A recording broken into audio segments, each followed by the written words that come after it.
Hi hello അസ്സാം വലൈക്കും. എല്ലാവർക്കും ഹനാസ് കിച്ചണിലേക്ക് സ്വാഗതം. ഇന്നിതാ ഞാൻ പഫായിട്ടാണ് വന്നത്. അപ്പോൾ ചായക്കടയിലൊക്കെ കിട്ടുന്ന ആ ഒരു പഫ് നല്ല കുറഞ്ഞ ചിലവിൽ നമുക്ക് വീട്ടിൽ എങ്ങനെ ഉണ്ടാക്കുന്നതെന്ന് നോക്കാം. അപ്പോൾ സിമ്പിളായിട്ട് ഉണ്ടാക്കുന്ന ഒരു രീതിയാണ് കാണിക്കുന്നത്. വീഡിയോയിലേക്ക് കിടക്കാം. അപ്പോൾ ഇവിടെ ഞാൻ ബട്ടറൊന്നും യൂസ് ആക്കാത്ത നല്ല ഈസി ആയിട്ട് ഉണ്ടാക്കാൻ പറ്റുന്ന ഒരു പഫാണ് കേട്ടോ കാണിക്കുന്നത്. അപ്പോൾ അധിക വീഡിയോയിലും കണ്ടത് ബട്ടറൊക്കെ യൂസ് ചെയ്തിട്ട് നല്ല തിക്കായിട്ട് ബട്ടർ തന്നെ ഇട്ടിട്ട് ഒന്ന് പരത്തിയെടുക്കുന്നത്. അപ്പോൾ അതൊന്നും ഇല്ലാതെ നെയ്യ് വെച്ചിട്ടാണ് ഇവിടെ ചെയ്യുന്നത്. അപ്പോൾ 4 ടീസ്പൂണോളം നെയ്യ് എടുത്തിട്ടുണ്ട് കേട്ടോ. അപ്പോൾ അതേ അളവിൽ തന്നെ നമുക്കിനി കോൺഫ്ലോറും ചേർത്ത് കൊടുക്കാം. രണ്ടും ഒരേ അളവിലെടുക്കണം, അത് മാത്രം ശ്രദ്ധിച്ചാൽ മതി. പിന്നെ ഞാനിത് 1/2 ടീസ്പൂണോളം ബേക്കിംഗ് പൗഡറും കൂടി ചേർത്തിട്ടുണ്ട്. എന്നിട്ട് നന്നായിട്ടൊന്ന് മിക്സാക്കി എടുക്കുക. നല്ല രീതിയിൽ മിക്സാക്കി എടുക്കണം. അപ്പോൾ ഇതുപോലെ നന്നായി മിക്സാക്കി എടുത്തിട്ടുണ്ട്. ഇനി നമുക്കിതൊന്ന് ഫ്രിഡ്ജിൽ വെക്കണം, ഒന്ന് നല്ല സെറ്റായിട്ട് കിട്ടണം കേട്ടോ. അപ്പോൾ നമുക്ക് എത്രമാത്രം വേണമെന്ന് വെച്ചാൽ ആ ഒരു ക്രീം എത്ര വേണ്ടതെന്ന് വെച്ചാൽ അതിനനുസരിച്ചിട്ട് നമുക്ക് ഈ നെയ്യും ഇതൊക്കെ കൂടുതൽ എടുക്കാം കേട്ടോ. ഇനി ഞാൻ ഇതിലോട്ട് നമുക്ക് ആവശ്യമുള്ള മൈദയാണ് എടുക്കുന്നത്. അപ്പോൾ 2 കപ്പ് മൈദ എടുത്തിട്ടുണ്ട്. ഇതിലോട്ട് 1/4 കപ്പ് ഓയിൽ ഒന്ന് ഒഴിച്ചു കൊടുക്കുക. എന്നിട്ട് നന്നായിട്ട് കൈ വെച്ചിട്ട് ഇതുപോലെ തിരുമ്മിയെടുക്കാം. നമ്മൾ പിട്ടിനെല്ലാം നനക്കുന്ന പോലെ എല്ലാ ഭാഗത്തും നല്ല രീതിയിൽ ഇങ്ങനെ ആക്കി കൊടുക്കുക. അപ്പോൾ ഇതിൻ്റെ കൂടെ ഉപ്പും കൂടി ചേർത്തിട്ടുണ്ട് കേട്ടോ. അപ്പോൾ ആ ഉപ്പും ഓയിലും ഒഴിച്ച് ഇതുപോലെ കൈ കൊണ്ട് നന്നായിട്ടൊന്ന് തിരുമ്മിയെടുക്കണം. അപ്പോൾ ഇതുപോലെ കുഴച്ചെടുത്തിട്ടുണ്ട്. ഇനി നമുക്കിതിലോട്ട് കുറച്ച് വെള്ളം ഒഴിച്ചിട്ട് നന്നായിട്ട് കുഴച്ചെടുക്കാം. അപ്പോൾ ഒരുപാട് കട്ടിയാവാൻ പാടില്ല, നല്ലോണം ലൂസാവാനും പാടില്ല. ആ ഒരു രീതിയിലാണ് കേട്ടോ വേണ്ടത്. അപ്പോൾ ഇതിലേക്ക് കുറേശ്ശെ വെള്ളം ഒഴിച്ചിട്ട് നമുക്കൊന്ന് നന്നായിട്ട് കുഴച്ചെടുക്കാം. അപ്പോൾ ഈ ഒരു രീതിയിലായിട്ടുണ്ട്. ഇത് നല്ല സോഫ്റ്റ് ആയിട്ടുള്ള ഒരു ഡോ തന്നെയാണ്. ഓവർ ടൈറ്റ് ആവാൻ പാടില്ല. ഇത് നമുക്ക് പരത്തിയെടുക്കാൻ കുറച്ച് ബുദ്ധിമുട്ടാവും. അപ്പോൾ നല്ല രീതിയിൽ കുഴച്ച ശേഷം നമുക്കിതിൻ്റെ മുകളിലോട്ട് കുറച്ചൊന്ന് എണ്ണ തടവിയിട്ട് നമുക്ക് മാറ്റി വെക്കാം. എണ്ണയോ നെയ്യോ യൂസ് ആക്കാം കേട്ടോ. നമുക്കിതിലേക്കായിട്ട് നെയ്യ് കൊണ്ട് മിക്സാക്കി എടുത്താലും മതി. ഇനി നമ്മൾക്ക് മസാല ഉണ്ടാക്കാൻ വേണ്ടി സവാള എടുത്തിട്ടുണ്ട്. ഒരു ചെറിയ സവാള എടുത്തിട്ടുണ്ട്. അത് ഇതുപോലെ കുറച്ച് തടിയായിട്ട് തന്നെ കട്ട് ചെയ്ത് മാറ്റി വെക്കാം. അപ്പോൾ ഇത് സവാള ഞാൻ മസാല കുറച്ച് മുമ്പത്തെ മസാല ബാക്കി ഉണ്ടായിരുന്നു. ആ ഒരു മസാലയിൽ ഒന്ന് ചേഞ്ച് വരുത്തിയിട്ടാണ് കേട്ടോ ഞാൻ ഉണ്ടാക്കുന്നത്. അപ്പോൾ ഇതിനായിട്ട് ഒരു മുട്ടയാണ് എടുത്തത്. 1-2 മുട്ട എടുക്കാം കേട്ടോ. മുട്ട കൂടി കഴിഞ്ഞാൽ ടേസ്റ്റ് കൂടിയുള്ളൂ. അപ്പോൾ സവാള ഇട്ടിട്ടുണ്ട്. പിന്നെ മുട്ട ഇതുപോലെ ചെറുതായി കട്ട് ചെയ്തിട്ട് ഇതിലേക്ക് ചേർത്തിട്ടുണ്ട്. ഇനി ജസ്റ്റ് ഒന്ന് വഴറ്റി എടുക്കുക. അത് നല്ലോണം വഴന്നില്ല. നമ്മളിത് ആ ഒരു എന്താ പറയുക, സവാള ഒന്ന് വാടിയാൽ തന്നെ മതി. ഇനി നമ്മൾ ഇതിലോട്ട് മുളക് പൊടിയാണ് ചേർക്കുന്നത്. നമ്മുടെ മസാലയിൽ നല്ല എരിവുണ്ട്. അപ്പോൾ അതിനനുസരിച്ചിട്ടാണ് നമ്മളിവിടെ മുളക് പൊടി ഇടുന്നത് കേട്ടോ. ഇത് ഇങ്ങനെ ചെയ്യുമ്പോൾ നല്ല ടേസ്റ്റാണ്. അതുകൊണ്ടാണ് ഞാനിത് കാണിച്ചു തരുന്നത്. അപ്പോൾ ഇതിലോട്ട് നമ്മൾ ആ മുട്ടേൻ്റെ മഞ്ഞ ഉണ്ടല്ലോ അതും കൂടി ഒന്ന് പൊടിച്ചിട്ട് ഇട്ടിട്ടുണ്ട് കേട്ടോ അതിലേക്ക്. എന്നിട്ട് നന്നായിട്ട് ഇതുപോലെ മിക്സാക്കി എടുക്കാം. ഇനി നമ്മൾ ഇതിലോട്ട് ചേർക്കുന്നത് നമ്മളെ മസാലയാണ്, ചിക്കൻ്റെ മസാലയാണ് കേട്ടോ ഇത്.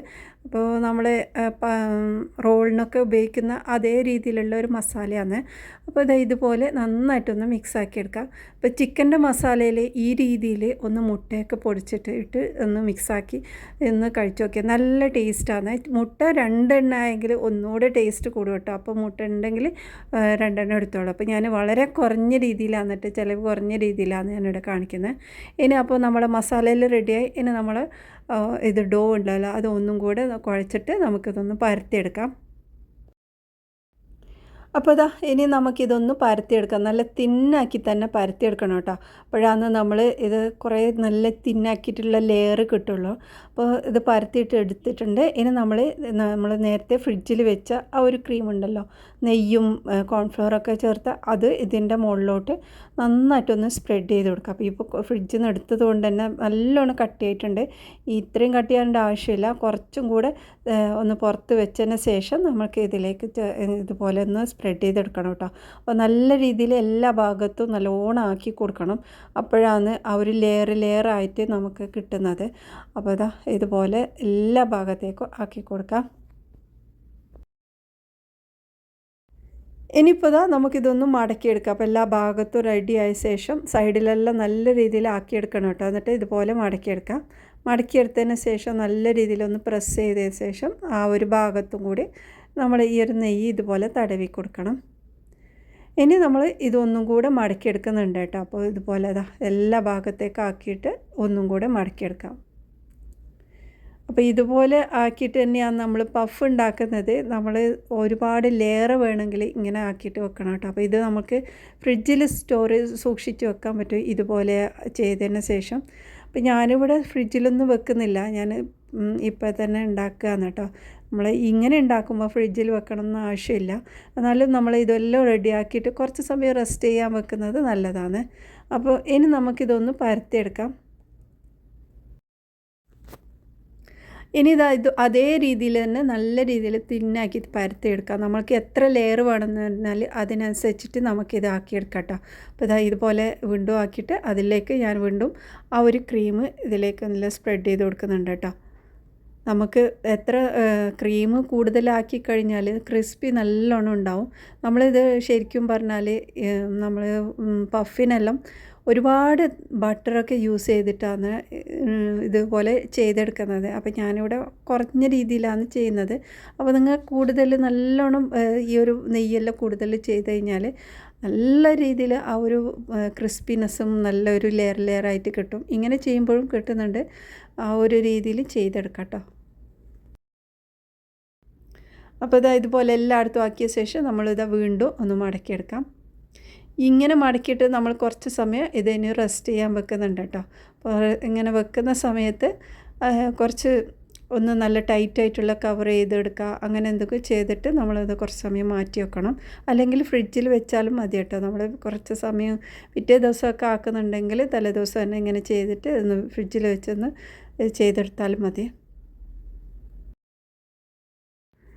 ഇതിപ്പോൾ 1 മണിക്കൂറിന് ശേഷം ഞാൻ വീണ്ടും ഇതൊന്ന് പരത്തിയെടുക്കുന്നുണ്ട്. അതേപോലെ നമ്മളിത് നന്നായിട്ടൊന്ന് പരത്തിയെടുക്കാം. ഇനി നമുക്കിത് കട്ട് ചെയ്യാം. ഒരുപോലെ ആക്കിയിട്ട് ഇതുപോലെ കട്ട് ചെയ്ത് റെഡിയാക്കാം. നിങ്ങൾക്ക് ഇതും വീണ്ടും നമുക്ക് ഇതേപോലെ ആ ഒരു ക്രീം ഇട്ട് ഒന്ന് പരത്തിയെടുക്കാം കേട്ടോ. എത്ര ലെയർ വേണോ അതിനനുസരിച്ചിട്ട് പരത്തിയെടുക്കാം കേട്ടോ. അപ്പോൾ ഞാനിവിടെ ഇതുപോലെ കട്ട് ചെയ്ത് വെച്ചിട്ടുണ്ട്. ഇനി നമ്മളിത് ഓരോ പീസ് എടുക്കുക. ഇതിൽ നിങ്ങൾക്ക് കാണുന്നുണ്ടാവുമായിരിക്കും, ഓരോന്നും ലെയർ ആയിട്ട് തന്നെ നമുക്കിത് കിട്ടിയിട്ടുണ്ട്. എല്ലാം അതേപോലെ ആയിട്ടുണ്ട്. ഇനി നമ്മൾ ഇതൊക്കെ മാറ്റിയിട്ട് നമ്മൾക്ക് ഓരോ ആവശ്യത്തിനനുസരിച്ചിട്ട് ഉപയോഗിക്കാം. നമുക്കിതുപോലെ ഫ്രിഡ്ജിൽ വെക്കാൻ പറ്റും. അപ്പോൾ ഇതുപോലെ നമുക്ക് പരത്തിയെടുക്കാം. നമുക്കിത് കൈ കൊണ്ട് പരത്തിയെടുക്കാനും പറ്റും കേട്ടോ, നല്ല സോഫ്റ്റ് ആയിട്ടുള്ളത് കൊണ്ട് തന്നെ.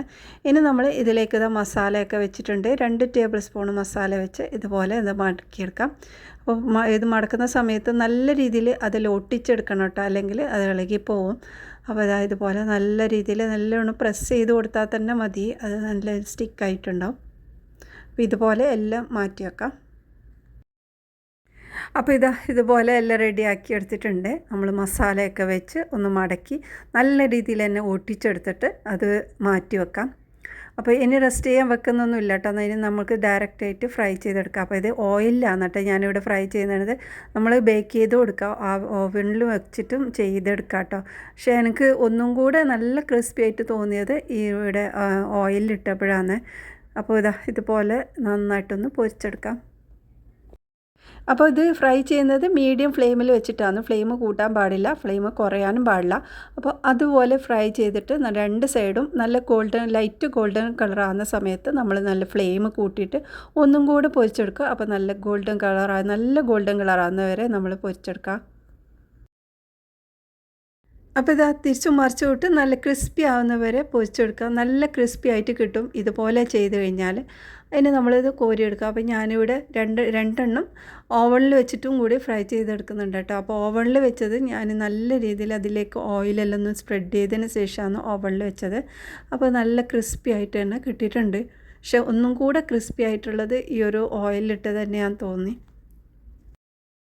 അപ്പോൾ നമ്മുടെ പഫൊക്കെ ഇവിടെ റെഡിയായി. ഇത് ഓവനിൽ വെച്ചതാണ് കേട്ടോ ഈ 2 പീസ്. ബാക്കിയൊക്കെ നമ്മൾ ഫ്രൈ ചെയ്തെടുത്തതാണ്. അപ്പോൾ തട്ടുകടയിലൊക്കെ ഈ ഒരു രീതിയിലുള്ള പഫ്സ് കണ്ടിട്ടുണ്ട്, അതാണ് ഞാനിവിടെ ട്രൈ ചെയ്തത്. അപ്പോൾ നല്ല ചിലവ് കുറഞ്ഞ രീതിയിലുള്ള ഒരു പഫ് നമുക്ക് ഉണ്ടാക്കാൻ പറ്റും. കൂടുതൽ നമ്മൾ നെയ്യും ഒക്കെ ചേർത്ത് കഴിഞ്ഞാൽ നല്ലോണം ലെയറായിട്ട് കിട്ടും, നല്ലൊരു പഫേ ആയിട്ടും കിട്ടും. അപ്പോൾ തൊടുമ്പോൾ തന്നെ നല്ല ക്രിസ്പി ആയിട്ടുള്ള ഒരു സ്നാക്ക് തന്നെയാണ്. അപ്പോൾ അത് നല്ല ക്രിസ്പി ആയിട്ടുള്ള ഒരു പഫ് ഇവിടെ റെഡി ആയിട്ടുണ്ട്. ഞാൻ വേറെ രീതിയിലുള്ള പഫ് ഉണ്ടാക്കിയിട്ടുണ്ട് കേട്ടോ. അപ്പോൾ അത് ഇതിനേക്കാൾ ഈസിയാണ്. അപ്പോൾ അത് ഉണ്ടാക്കിയിട്ടുണ്ടവർ ഒന്ന് കമൻറ്റ് ചെയ്യേ. അപ്പോൾ നിങ്ങൾ ഓരോരാൾ കമൻറ്റ് ഇടാത്തത് എന്താ, കമൻറ്റും കൂടി ഇട്ട് നല്ല ഒരു സപ്പോർട്ട് കൂടി ചെയ്യുമ്പോഴല്ലേ എനിക്ക് പുതിയ വീഡിയോസൊക്കെ ഇടാൻ തോന്നുന്നു. അപ്പോൾ നിങ്ങളെ കമൻറ്റൊക്കെ പ്രതീക്ഷിക്കുന്നു. ഇനി അടുത്ത നല്ല റെസിപ്പിയുമായി വീണ്ടും വരാം. ബായ്.